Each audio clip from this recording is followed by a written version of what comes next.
नमस्कार मित्रांनो, तुमचं सर्वांचं पुन्हा एकदा आपला यूट्यूब चॅनल रँकर सबमध्ये स्वागत आहे.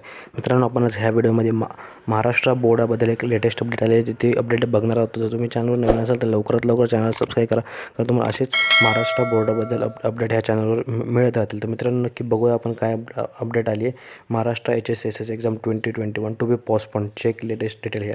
मित्रांनो, जसं तुम्हाला माहिती आहे की आज मीटिंग होणार होती वर्षा गायकवाड यांची. आपला जो बोर्ड आहे, त्या जे कोविडचे केसेस आहे दिवसेंदिवस वाढत जाणार आहेत आणि ते वाढत चालले आहेत, आणि त्याच्यामुळे जी एक्झाम आहे आपली ती पोस्टपोन होण्याबाबत एक मीटिंग होणार होती. तर मीटिंग मित्रांनो झालेली आहे, पण त्या मीटिंगमध्ये काहीच बाहेर आलेलं नाहीत. आणि वर्षा गायकवाड यांनी सांगितलं आहे की येणाऱ्या काळात आम्ही म्हणजे येणाऱ्या 5-6 दिवसात आम्ही जे महाराष्ट्र राज्याचे मुख्यमंत्री उद्धवजी ठाकरे यांच्याशी मीटिंग करून पुढचा जो निर्णय घेणार आहे. तर मित्रांनो, आतापर्यंत कोणताही निर्णय झालेला नाही आहे.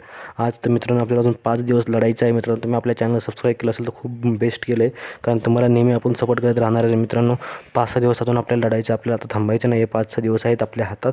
5-6 दिवसात मीटिंगमध्ये आपला आवाज त्यांच्यापर्यंत पोचला पाहिजे, महाराष्ट्र राज्याचे मुख्यमंत्रीपर्यंत, की आम्हाला जे आहे ते एक्झाम हे ऑनलाईन पाहिजे आणि आपला आवाज नक्कीच त्यांच्यापर्यंत पोहोचेल. आणि जर हा व्हिडिओ तुम्ही शेवटपर्यंत बघितला नक्कीच तुमचं मनापासून धन्यवाद.